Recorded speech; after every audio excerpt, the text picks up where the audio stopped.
Vamos, meus amores, iniciar aí a nossa maratona, né? Uma maratona até a prova, vendo aí os 2 pontos essenciais, um de processo e um de direito material, para a sua prova, tá? Então, são duas matérias que, além de terem uma incidência grande em prova, são matérias que vão facilitar.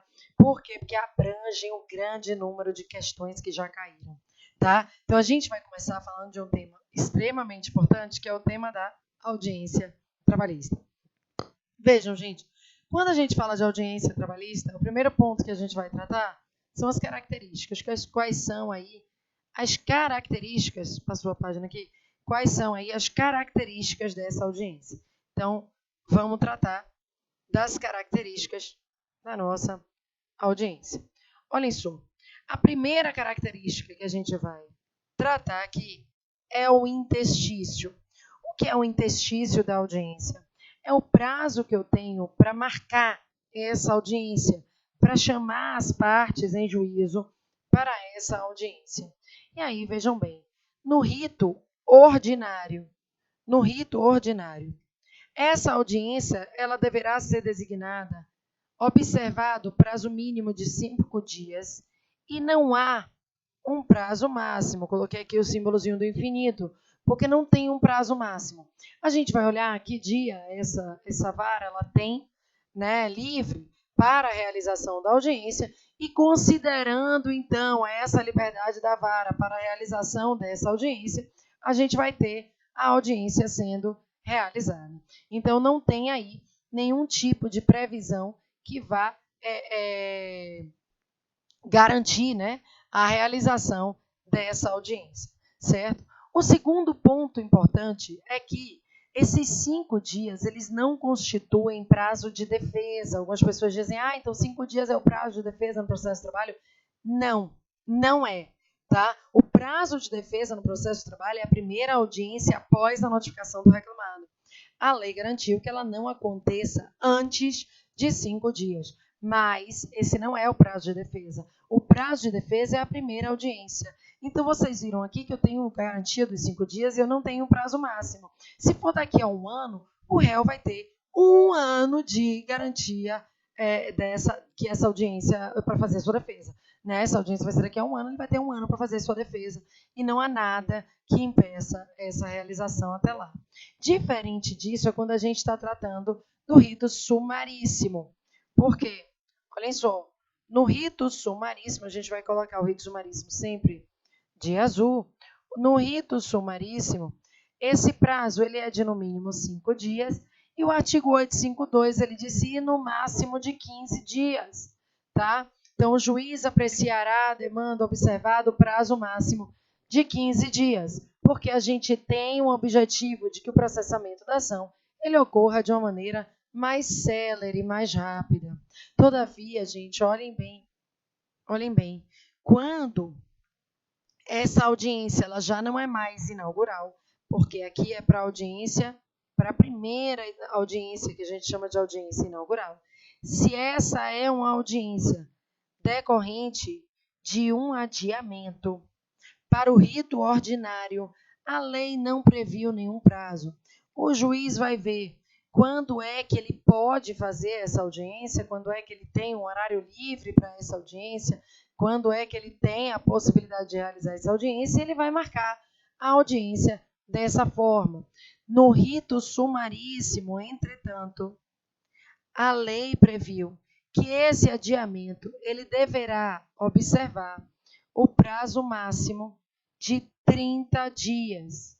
É o objetivo de que a ação ela ande de uma maneira mais célere. Ainda com relação às características dessa audiência, vamos lembrar que ela será designada entre 8 e 18 horas de dias úteis e após 5 horas consecutivas de pauta, o juiz pode, de acordo com a sua vontade, suspender e adiar a audiência em curso e todas aquelas ainda não realizadas.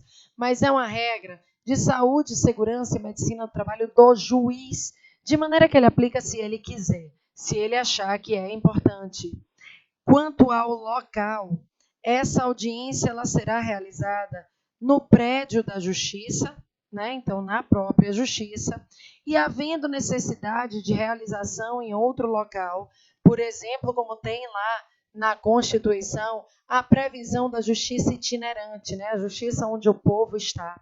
Havendo necessidade de realização em outro local, as partes deverão ser informadas com antecedência mínima de 24 horas para se organizarem para realizar essa audiência em outro local, eventualmente viajar e etc. para uma cidade diferente de onde está a justiça. Por último, gente, a CLT prevê que, após 15 minutos do horário designado para a pauta, se o juiz não se apresentar, as partes e seus advogados poderão constar suas presenças e ir embora. Eles não têm que esperar o juiz. A OJ 245 da SDI 1 do TST esclarece que essa tolerância ela é exclusivamente para o atraso do juiz. O eventual atraso de parte, então é o reclamado que está atrasado, é o reclamante que está atrasado, ele não gera nenhum minuto de tolerância. Para vocês lembrarem na hora da prova, uma parte não está obrigada a esperar a outra. Agora as duas estão obrigadas a esperar o juiz. Só não esqueçam que essa regra ela é da CLT. E o TST é muito claro, na sua Instrução Normativa 27 de 2005, de que não se 49, desculpa, de 2016, que não se aplica ao processo do trabalho a regra do CPC nesse ponto particular. Tá? Então, a Instrução Normativa 39, desculpem, de 2016. Não se aplica a regra do CPC, que é a mesma regra do Estatuto da Ordem, que vocês sabem aí de cor muito melhor do que eu. No Estatuto, essa tolerância ela é de 30 minutos. E o TST disse não. Né? No processo do trabalho, a gente só espera o juiz 15 minutos. Não se aplica nem a regra do Estatuto da Ordem, nem a regra lá do CPC. A gente aplica a regra mais rígida da CLT. Só que tem um pontinho de audiência que é o principal aí para a nossa prova. É a presença e a ausência das partes. O que acontece? Como é que essas partes vão à audiência, né? E aí elas vão a qualquer audiência dessa forma. E o que acontece quando elas faltam à audiência? Então, vamos ver aqui. Primeiro, a presença das partes. Olhem só.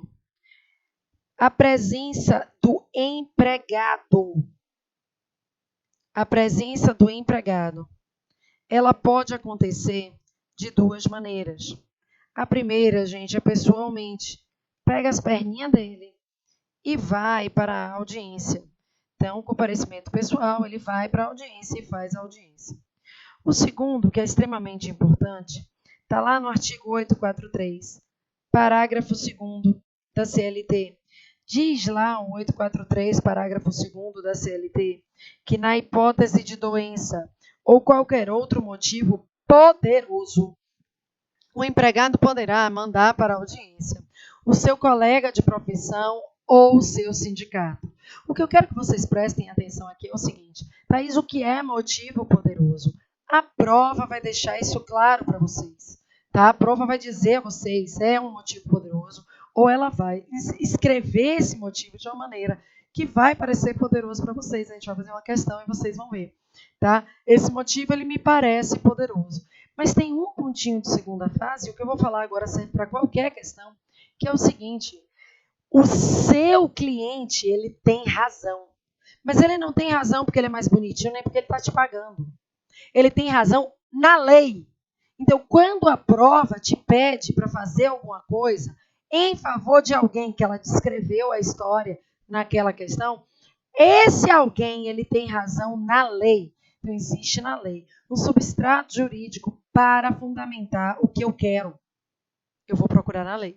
Então, na hipótese de doença ou qualquer outro motivo poderoso, ele vai mandar um colega de profissão ao seu sindicato. Fiquem atentos que esse colega de profissão e esse sindicato, eles comparecem exclusivamente para evitar a aplicação de penalidade por ausência e provocar o adiamento da audiência. Tá? Esse coleguinha ele não pode depor, ele não pode desistir, renunciar, transigir, fazer acordo, né, que é transigir, ele não pode confessar, ele não pode receber, ele não pode dar quitação, ele não pode fazer nada.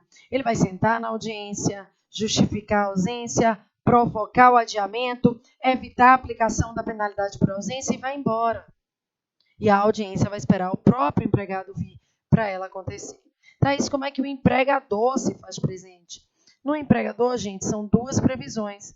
A gente tem o artigo 75 do CPC e a gente tem o artigo 843, os parágrafos 1º e 3º da CLT, certo? E aí, o artigo 75 do CPC, ele diz assim, olha, a União, Estado, Distrito Federal e municípios se farão presentes por seus procuradores, o município também pelo prefeito.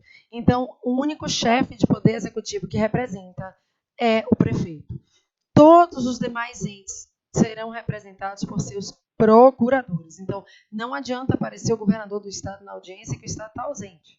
Tá? Eu preciso que esteja lá presente o procurador. E aí, nessa lista dos 75, vocês vão ver tudo aquilo que vocês já estudaram em processo civil, que a gente vai ter o condomínio pelo síndico, espólio pelo inventariante, massa falida pelo seu administrador, a gente tem todas aquelas hipóteses lá. O 843, parágrafo 1º, vai dizer assim, olha, o empregador ele se fará presente pelos seus sócios, gerentes ou prepostos que tenham conhecimento dos fatos. Por quê? Que tenham conhecimento dos fatos? Porque naquele momento, o empregador, ele em geral, é uma pessoa jurídica. E a pessoa jurídica é uma ficção do direito, é um papel. Eu preciso transformar essa pessoa jurídica em gente capaz de ver, ouvir, falar, ou seja, estar presente em audiência. E o empregador, mesmo ele sendo uma pessoa jurídica, ele deve saber dos fatos da relação de emprego. Então, eu não posso perguntar a ele fazia hora extra? Não sei. Meu querido, você é onipotente, onipresente, onisciente, ele era seu empregado, você deve saber. E é por isso que essas pessoas, elas devem ter conhecimento dos fatos. O parágrafo 3º esclarece para a gente que eles não precisam ser empregados, tá? Então, o preposto, o gerente é empregado, lógico, o sócio não é empregado por óbvio, porque ele é sócio, mas esse preposto, ele não precisa ser empregado. Thaís, então estou na porta da audiência, posso pegar um Zé qualquer lá para ir? Pode. Só não esqueça que tudo que ele falar vai comprometer o seu cliente, tá certo? Mas o que acontece na hipótese de ausência das partes? A ausência das partes, ela vai depender da situação, né, da audiência que a gente está falando. Se a audiência que nós estamos falando é a audiência inaugural, a gente vai aplicar o artigo 844 da CLT, que você vai dar uma lidinha antes de ir para a prova, porque ele é muito importante. Então, está lá no artigo 844 da CLT que, ausente o reclamante, ocorrerá o arquivamento da reclamação, que nada mais é do que a extinção do processo sem resolução do mérito, e mais que isso, ele será condenado no pagamento das custas processuais, e mais que isso, ainda que beneficiário da justiça gratuita. Presta atenção, porque a ADI 5766 fez uma reforma, né? Ali trocou umas coisinhas, mas nesse ponto aqui, ela disse, é constitucional. Então, ausente o reclamante, extingue o processo sem resolução do mérito, arquiva, né, usando o termo da CLT, e condena no pagamento das custas processuais, ainda que beneficiário da justiça gratuita. É a extinção do processo sem resolução do mérito. Ele vai ser condenado. Thaís, mas e se ele faltou? Porque ele estava doente? Pronto. Do arquivamento, o advogado tem 15 dias para comprovar que esse arquivamento ocorreu, que essa ausência dele ocorreu por motivo relevante. De novo, a prova vai te dar uma deixa de que aquele motivo ali era um motivo relevante. A prova vai te dar uma dicasinha de que esse motivo era relevante, porque você é advogado, você vai usar então aquele motivo para argumentar.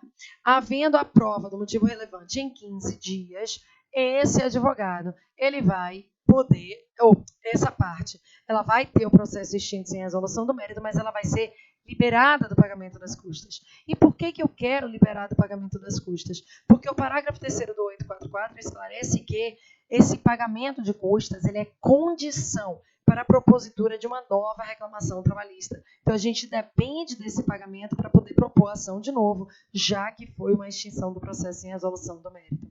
O que acontece quando o reclamado, e observe, eu falei reclamante e eu falei reclamado, não falei empregado e empregador. Porque o que eu estou falando aqui acontece independente de ser empregado ou de ser empregador. Vai ter arquivamento para o autor da ação, seja ele quem for, e vai ter a consequência de agora para o réu da ação, seja ele quem for, empregado ou empregador. Ao reclamado, ao réu da ação, que não se faz presente em audiência, a gente vai aplicar a penalidade da revelia e confissão ficta sobre a matéria de fato. Essa revelia ela ocorrerá ainda que presente o advogado munido de procuração em defesa. Eu só vou poder elidir, afastar essa revelia, súmula 122, se eu trouxer atestado médico que comprove a impossibilidade de locomoção dessa parte para a audiência.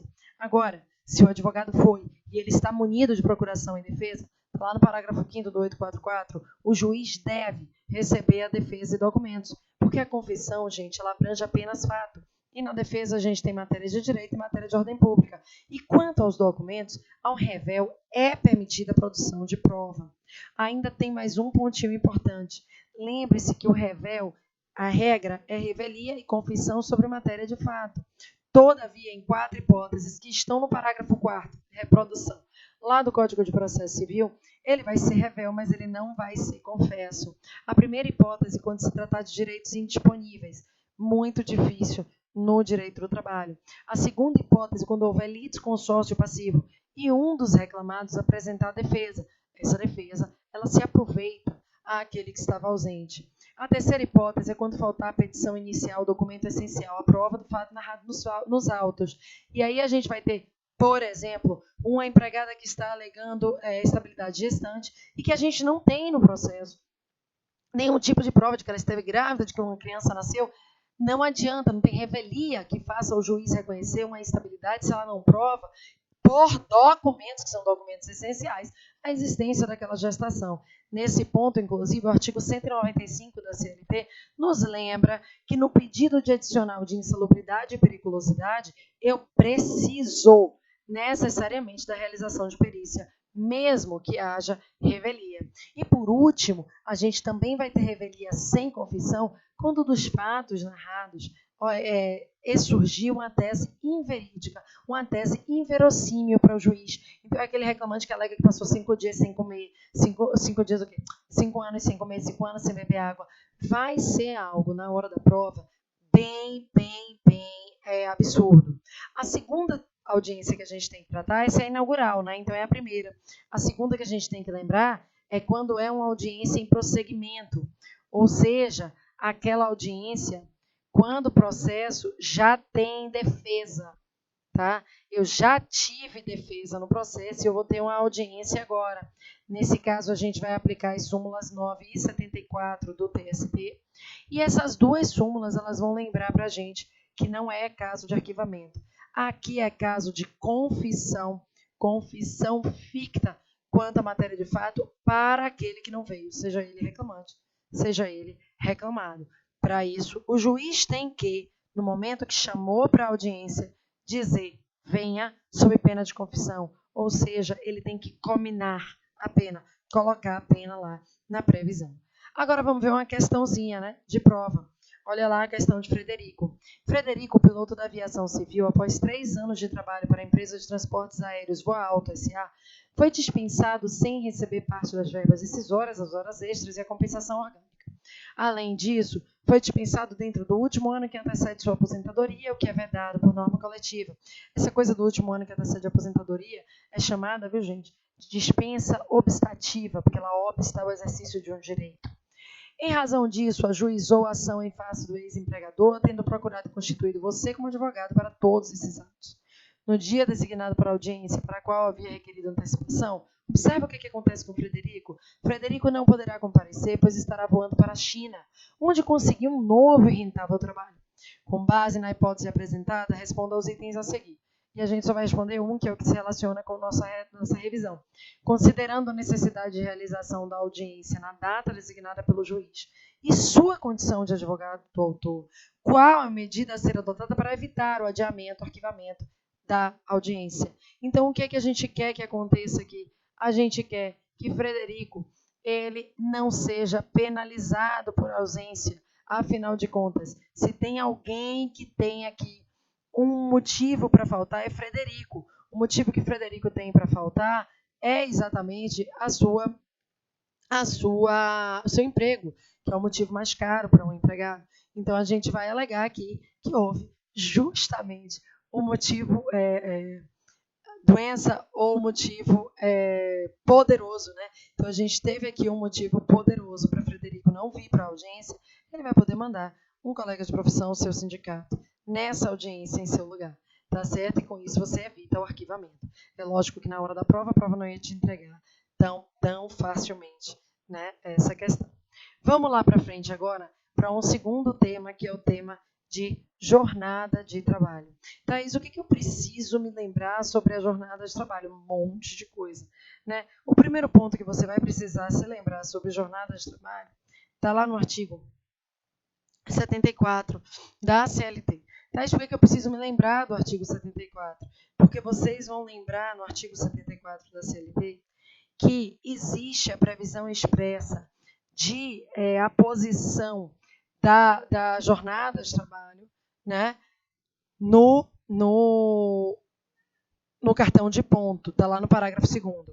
Esse parágrafo 2º ele foi reformado pela Lei de Liberdade Econômica, e a Lei de Liberdade Econômica ela trouxe para a gente o seguinte fato: se o empregador tiver até 20 empregados por estabelecimento, ele não precisa manter cartão de ponto.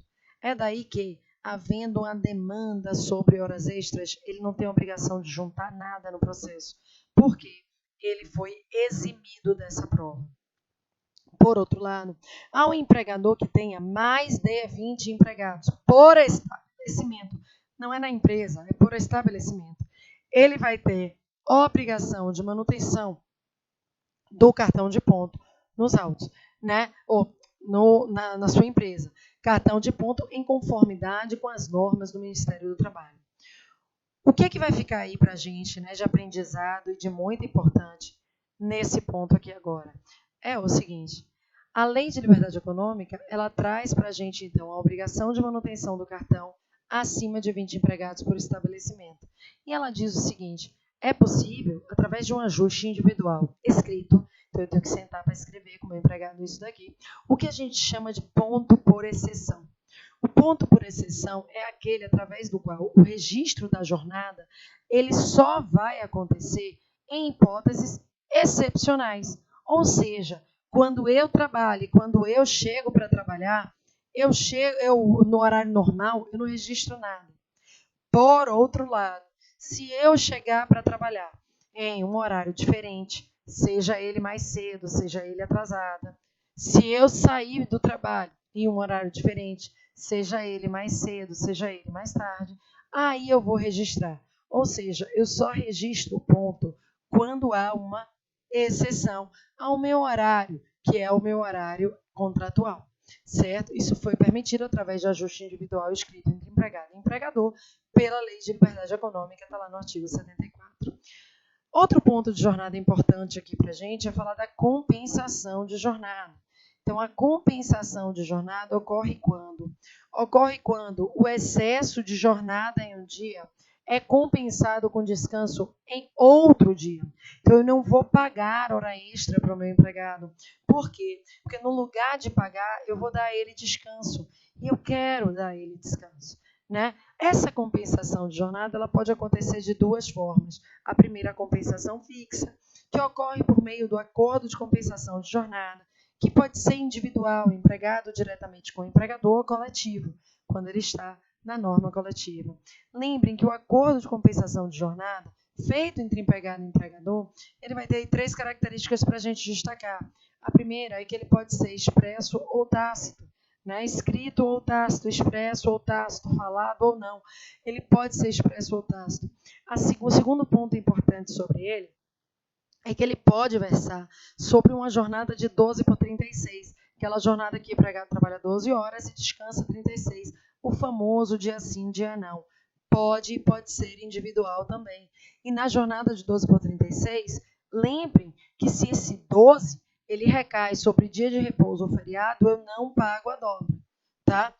E terceiro ponto importante sobre ainda o acordo de compensação de jornada é que, se por acaso houver prestação habitual de hora extra, o acordo continua válido, tá? O que vai acontecer é que, nesse caso, eu não vou poder compensar a hora extra. Eu compensei aquela hora extra que já era conhecida, porque no acordo de compensação a gente já sabe previamente quando vai ter hora extra e quando vai ter descanso.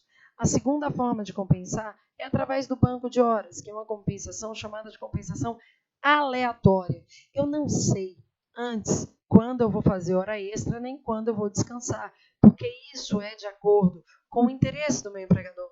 Então é interessante para o meu empregador, por exemplo, fechar mais cedo no dia de jogo do Brasil, porque não vai ter ninguém vindo aqui comprar. Ele fecha mais cedo e manda aquela hora lá para o meu banco de horas. É um instituto em favor do empregador. Daí que, tendo banco de horas, o empregador pode exigir o trabalho extra e pode dar o descanso, independentemente da conveniência para o empregado. É um instituto feito para ele. Esse banco de horas, do dia em que há o trabalho extra, esse empregador vai ter que dar o descanso em até 6 meses, se o banco de horas é individual, ou seja, feito diretamente entre empregado e empregador, escrito, porque ele só vai ser válido se ele for escrito. Então, em até 6 meses eu vou ter que compensar, ou em até 1 ano, quando é um banco de horas firmado através de norma coletiva. Thaís, e se eu não der o descanso, ou se ele foi embora antes do dia do descanso, quem não deu descanso paga, e paga como hora extra, paga a hora acrescida de 50%. Mas vamos ver o que caiu aí de jornada na nossa provinha já de OAB. Olhem só, Lucas trabalhou em uma rede de restaurantes localizada em determinado estado da federação. A sociedade empresária possui 60 empregados, divididos em 10 lojas localizadas em municípios diferentes, sendo que cada unidade possui 6 empregados. Após ser dispensado sem justa causa, Lucas ajuizou a reclamação trabalhista, postulando o pagamento de horas extras, afirmando que cumpria extensa jornada de segunda a sábado, das 7 às 21, com intervalo de 20 minutos para a refeição. Em contestação, a empregadora negou a jornada dita na petição inicial, afirmando que a labuta respeitava o módulo constitucional. Ou seja, mas o que respeitava o módulo constitucional? 8 horas por dia, 44 horas semanais. Em audiência, após verificar que os controles de ponto não foram juntados, o advogado do autor requereu a aplicação da confissão em desfavor da reclamada. Diante da situação retratada e diante do entendimento consolidado pelo TST, onde é que esse entendimento está consolidado pelo TST? Está consolidado na súmula 338. Tá? Responda aos questionamentos a seguir. Como advogado da sociedade empresária, que tese você sustentaria em relação aos cartões de ponto? Você sustentaria aqui, gente, que esses cartões de ponto, eles não eram imprescindíveis, ou seja, o seu cliente não estava obrigado a manter controle de ponto na forma do artigo 74, parágrafo 2º, de maneira que o ônus de prova sequer era seu, na forma da súmula 338 do TST. Tá? Lógico que o gabarito vai exigir um dos dois só, o 74, parágrafo 2º, é aquele que era a resposta correta, porque tem lá dizendo que 20 empregados por estabelecimento. E no seu estabelecimento, no estabelecimento do seu cliente, eram apenas 6 empregados. A segunda questãozinha vem lá. Caso você fosse contratado agora do outro lado, pelo trabalhador, e a sociedade empresária juntasse controle de ponto, com marcação de jornada de segunda a sábado, das 8 às 16, em intervalo de 1 hora para a refeição em todos os dias, que tese você advogaria em prol do seu cliente? Gente, agora você é advogado do reclamante. Thaís, eu preciso achar um jeito do meu empregado, do empregado da história estar certo. Vejam, ele juntou um cartão de ponto que está lá na súmula 338 do TST, é um cartão de ponto britânico e faz com que haja a inversão do ônus de prova, ou seja, com que o ônus de prova vá para outra parte. Então, a gente vai ter aqui a sua alegação de que, olha, seu juiz, esse cartão de ponto aqui ele é britânico, ele é invariável, ele é uniforme, ele é inválido, conforme a súmula 338 do TST, e, portanto, o ônus de prova sobre a jornada é dele, e ele vai ter que provar que o reclamante trabalhou em outro horário. Tá ok, meus amores? Vejam bem, uma boa prova para vocês. Arrasem. Estaremos juntos. Qualquer coisa vocês me procuram, que a gente vai respondendo e, né, conversando daqui até a prova, daqui até o seu último minuto e, lógico, depois da prova. A gente se vê. Um beijo no coração de cada um. Fiquem com Deus e até a próxima.